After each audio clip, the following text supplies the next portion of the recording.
کھانا قاسم کے حلق میں پھنس رہا تھا اور مارے حیرت کے اس کی بھویں سکڑ چکی تھیں۔ اسے احساس ہوا کہ رومیل نے دروازے میں سچ کہا تھا اور وہ بلا وجہ رومیل پر شک کرتا رہا تھا۔ اس نے بریٹا کو غور سے دیکھا۔ یہی وہ عورت تھی جس کی قاسم نے بروقت مدد کی تھی۔ اس دن تو قاسم اسے دیکھ بھی نہ سکا تھا کیونکہ یہ تو بیمار تھی، اور پھر قاسم نے سولٹن کی جانب دیکھا۔ وہ قدرت کے اس عجیب کرشمے پر بار بار حیران ہو رہا تھا۔ قدرت نے اسے کس موڑ پر بریٹا اور اس کے بچے سے ملوا دیا تھا۔ قاسم کی حیرت دیکھ کر رومیل پریشان ہونے لگا اور بولا، مورگن گھبراؤ مت، ہم نے صرف اپنے بچے کا نام رکھا ہے تاکہ ایک محسن کا احسان چکایا جا سکے۔ ہم مسلمان تو نہیں ہوئے، تم کیوں پریشان ہوتے ہو؟ رومیل نے پہلی بار قاسم کو تم کہہ کر پکارا تھا۔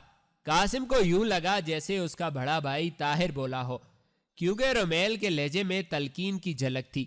قاسم نے رومیل کو غلط فہمی میں مبتلا ہوتے دیکھا تو فوراً کہا، نہیں نہیں، ایسی کوئی بات نہیں، مجھے تو خوشی ہوئی ہے یہ سب سن کر۔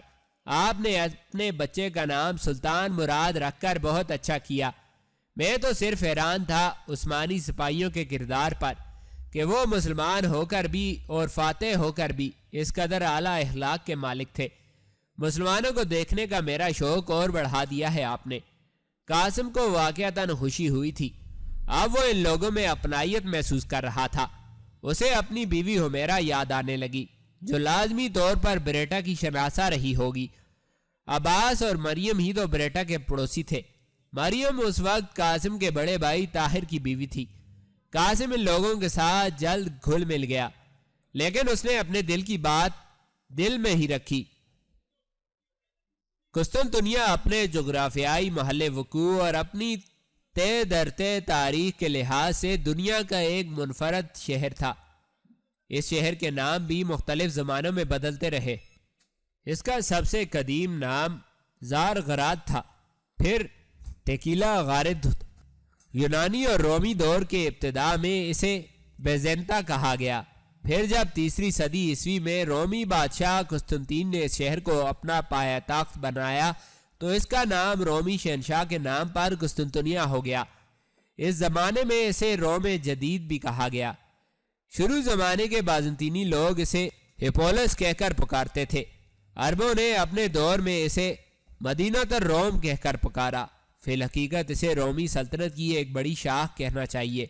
روم کا شہر جو اٹلی میں ہے، حضرت عیسیٰ علیہ السلام کی ولادت سے 750 سال پہلے آباد کیا گیا تھا۔ دراصل اٹلی میں ایک دریا ہے جس کا نام ٹائبر ہے، جو شمال کی طرف سے آتا ہے اور روما سے گزرتا ہوا 25 میل نیچے بحیرہ روم میں گر جاتا ہے۔ یہ دریا کبھی شاہراہ تجارت تھا۔ اس دریا کے ذریعے بڑی بڑی اشیاء کو بہا کر اور چھوٹی اشیاء کو کشتیوں میں بھر کر فلورنس سے نیپلز اور بعض دیگر مقامات تک تجارت کی جاتی تھی۔ اس دریا کے کنارے ایک مقام سرسبزی اور دلکشی کی وجہ سے مشہور تھا۔ وہاں تاجر خیمے لگا کر راتوں کو ٹھہرتے اور صبح پھر دریا کے راستے روانہ ہو جاتے۔ ولادت مسیح سے 750 سال پہلے ان تاجروں نے چندہ کر کے وہاں ایک سرائے بنا دی، جہاں رفتہ رفتہ ایک شہر بن گیا۔ یہی شہر روم کہلایا۔ اس زمانے میں ہر خاندان کا سردار الگ تھا، جو خاندانی جھگڑے چکاتا، شادیاں کراتا، ہر معاملے میں حکم چلاتا اور اپنے قبیلے کی بستیوں کو چھوٹے ڈاکوؤں یا بڑے حملہ آوروں سے بچاتا۔ 6 صدی قبل مسیح میں ایک ایشیائی قبیلہ وہاں جا نکلا۔ یہ لوگ تارکین کہلاتے تھے۔ 509 قبل مسیح میں یہاں تارکین نے ایک بہترین حکومت قائم کی۔ یہ یورپ کی پہلی جمہوریہ تھی۔ اس جمہوریت نے رفتہ رفتہ گردنواح کے تمام قبائل کو قابو کر لیا، یہاں تک کہ 265 قبل مسیح میں روم اچھی خاصی طاقت بن گیا۔ اب فتوحات کا سلسلہ شروع ہوا۔ 197 قبل مسیح میں اسپین ایک سال بعد شمالی افریقہ اور مقدونیہ، 64 قبل مسیح شام، 50 قبل مسیح میں فرانس اور بیلجیم، 9 عیسوی میں جرمنی، 44 عیسوی میں برطانیہ، 105 عیسوی میں فلسطین، 114 عیسوی میں آرمینیا اور 117 عیسوی میں عراق سلطنت روما کا حصہ بن گئے۔ کارنیلیس سولا حضرت عیسیٰ علیہ السلام کی پیدائش سے 78 سال پہلے روما کا ایک قابل جرنیل تھا۔ یہ سیاستدانوں کی رقابت سے تنگ آ گیا اور اس نے 83 قبل مسیح میں پارلیمنٹ کو معطل کر کے مارشل لا نافذ کر دیا۔ اس دور میں جمہوریت صرف خواص یا طبقہ اشرافیہ کے لیے ہوتی تھی۔ جنرل کارنیلیس سولا کی آمریت کے خلاف اس دور کی فلسفی سسرود نے تحریک چلائی۔ چنانچہ 79 قبل مسیح میں سولا نے دوبارہ جمہوریت قائم کر دی اور خود سیاست سے کنارہ کش ہو گیا۔ جولیس سیزر سینٹ کا ممبر تھا۔ اسے 58 قبل مسیح میں فرانس کا گورنر مقرر کیا گیا۔ اس نے پہلے ارد گرد کے علاقے فتح کیے، پھر برطانیہ پر حملہ کر دیا اور دریائے ٹیمز تک نکل گیا۔ سیزر کی ان کامیابیوں کو دیکھ کر سینٹ کو ڈر پیدا ہوا کہ کہیں یہ آمر نہ بن جائے۔ چنانچہ 50 قبل مسیح میں سینٹ نے حکم دیا کہ سیزر فوج کو منتشر کر دے۔ اس سے سیزر بگڑ گیا اور روم پر قبضہ کر کے آمر بن بیٹھا۔ جولیس سیزر سے رومی شہنشاہوں کا سلسلہ شروع ہو کر 5 صدیوں تک اسی شہر میں جاری رہا، یہاں تک کہ 305 عیسوی میں روما کے شہنشاہ قسطنطین اول کی پیدائش ہوئی۔ اس نے 330 عیسوی میں ایک گاؤں بائزینٹیم کو اپنا پایہ تخت بنا لیا اور پھر یہ گاؤں بائزینٹیم کے بجائے قسطنطین اول کے نام پر قسطنطنیہ کہلانے لگا۔ قسطنطین اول کی وفات کے بعد اس کے بیٹوں کے درمیان اختلافات پیدا ہوئے اور سلطنت 2 حصوں میں تقسیم ہو گئی۔ ایک حصہ قسطنطنیہ کہلایا اور دوسرا حصہ جو روما میں تھا روم کہلایا۔ بعد ازاں ان دونوں حصوں کے مذہبی اختلافات بھی پیدا ہو گئے اور روما کے لوگوں نے رومن کیتھولک مذہب اختیار کر لیا، جبکہ قسطنطنیہ میں یونانی کلیسا کے ماتحت دی ہولی آرتھوڈوکس کا مذہب رائج تھا۔ قسطنطین اول کے بعد قسطنطین 2 از داہم 12 تک اس سلطنت میں یعنی قسطنطنیہ میں 82 شہنشاہ گزرے، جن میں صرف قسطنطین نام کے شہنشاہوں کی تعداد 12 ہے۔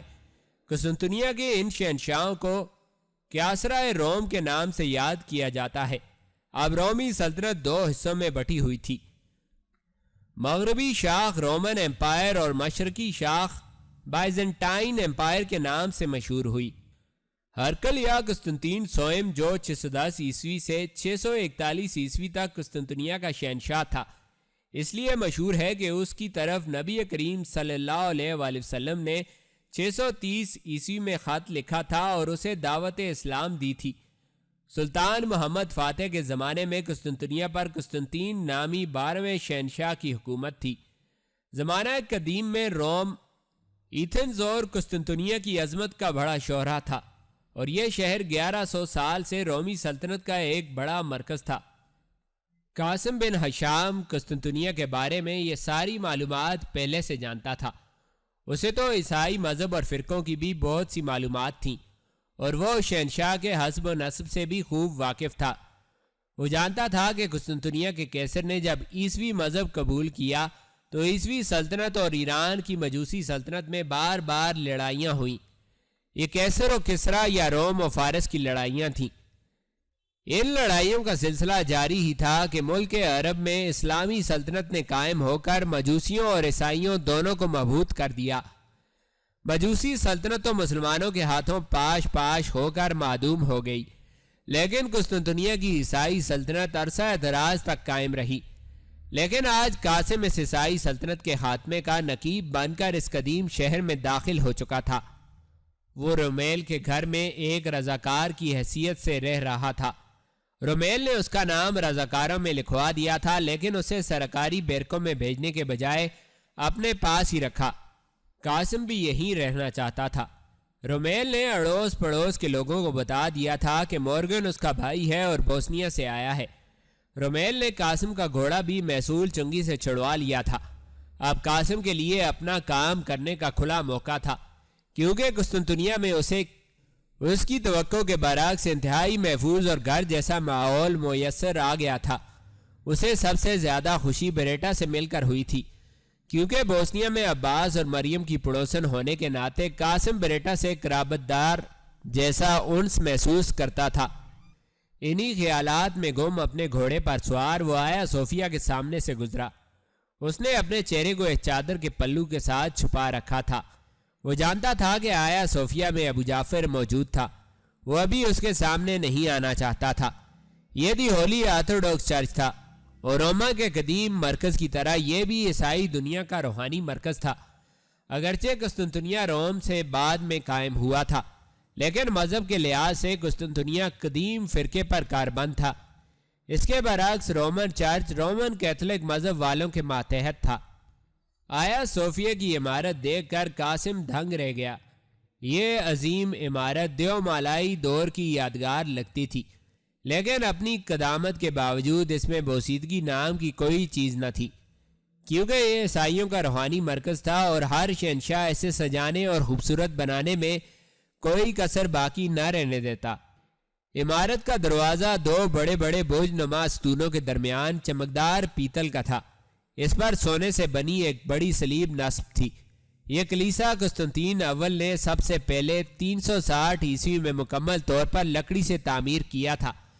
6 صدی عیسوی میں یہ کلیسا جل گیا تو اسی جگہ کیسر جسٹینین نے 532 عیسوی میں اسے پختہ تعمیر کرنا شروع کر دیا۔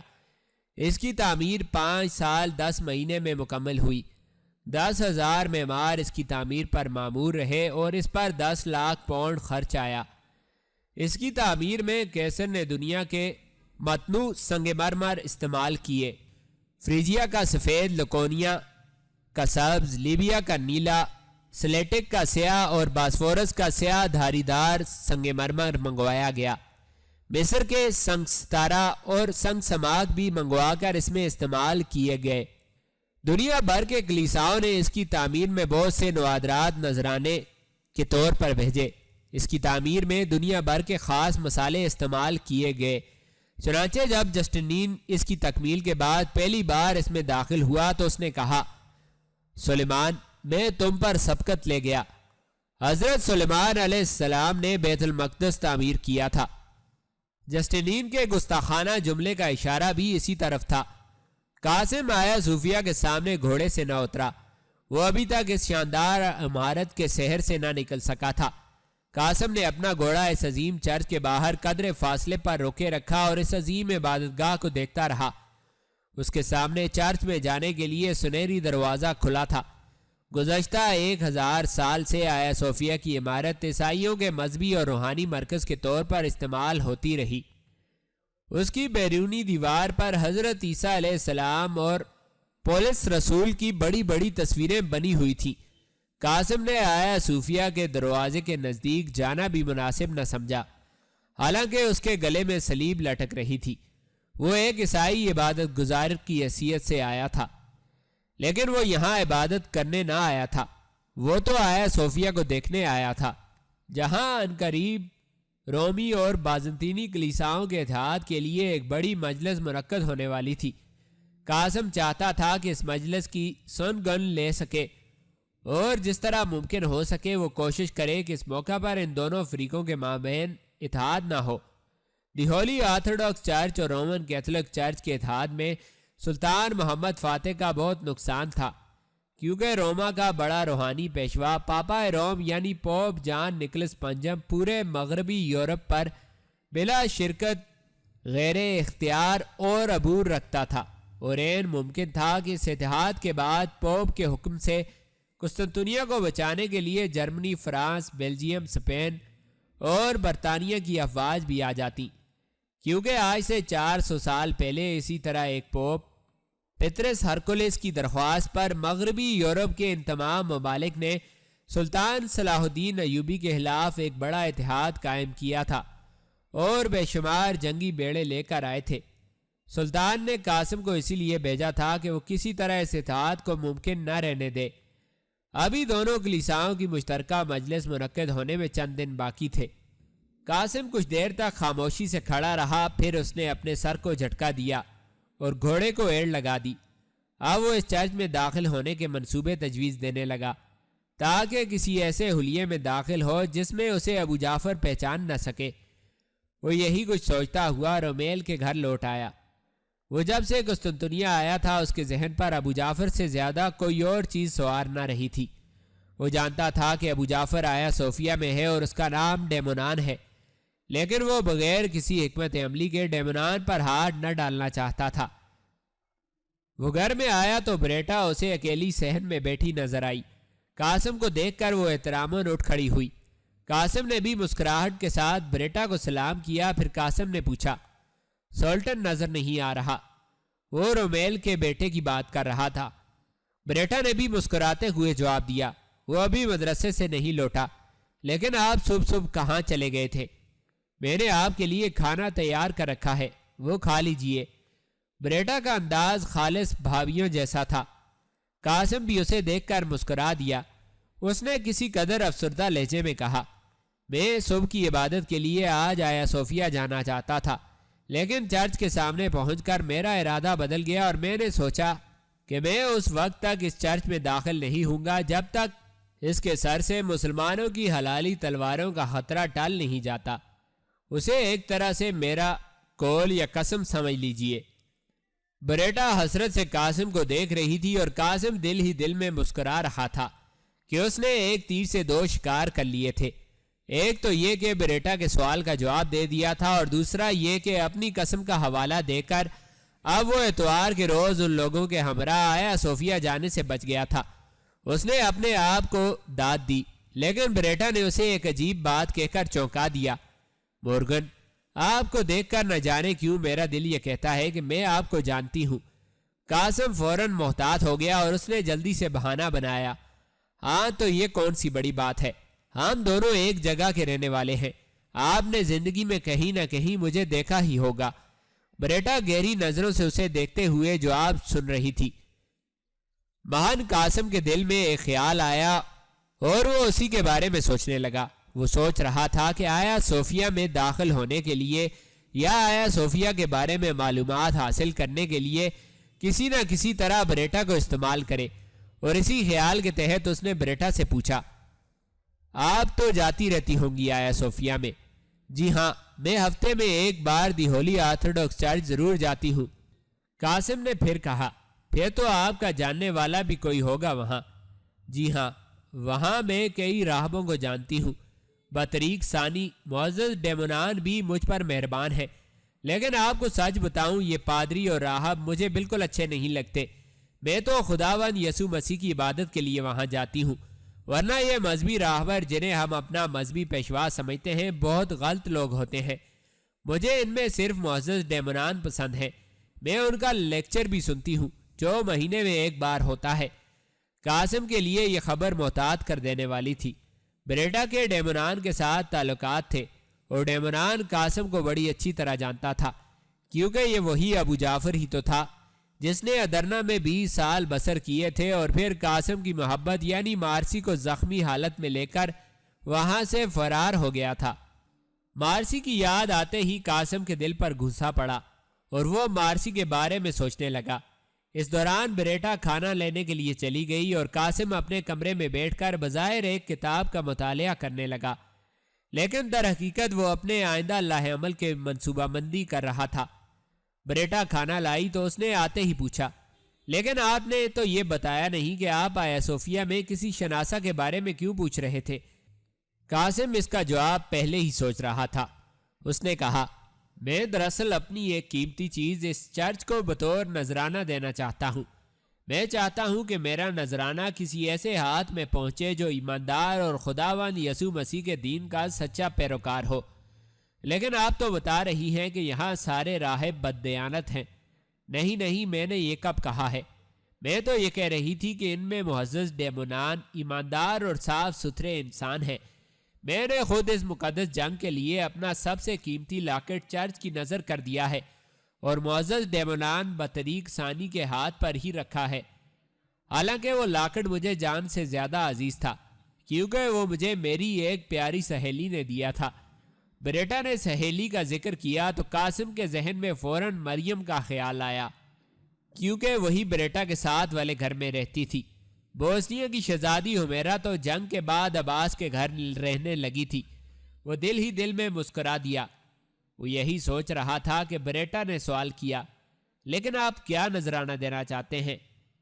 آپ نے تو جنگ کا خطرہ ٹلنے تک وہاں نہ جانے کا فیصلہ کیا ہے۔ لائیے مجھے دیجیے، آپ کا نذرانہ میں دے دوں گی۔ میں خود مقدس باپ ڈیمونان کے ہاتھ پر رکھوں گی۔ صورتحال نہایت دلچسپ ہو چکی تھی۔ قاسم کی منصوبہ بندی اپنی ٹھیک ٹھیک نہج پر چل پڑی تھی۔ اب قاسم نے مزید راہ ہموار کرنے کی کوشش کی۔ اس نے کہا، یہ تو بہت اچھی بات ہے، آپ لے جائیں گی تو مجھے اور بھی زیادہ اچھا لگے گا، کیونکہ ظاہر ہے آپ میرے نذرانے کو کسی ایماندار شخص کے ہاتھ پر ہی رکھیں گی۔ لیکن قاسم چرچ کو نذرانہ کہاں سے دیتا؟ اس کے پاس کوئی تحفہ ہوتا بھی تب بھی وہ اسے چرچ کی نظر ہرگز نہ کرتا۔ وہ قسطنطنیہ کی حکومت کو کمزور کرنے کے لیے آیا تھا، تقویت دینے کے لیے نہیں۔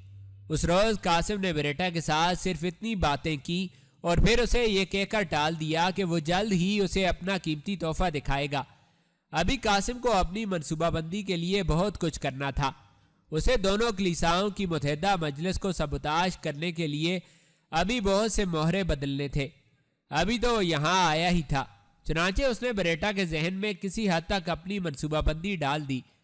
اب وہ بریٹا کو اپنے اعتماد میں لے کر مزید قدم اٹھانا چاہتا تھا۔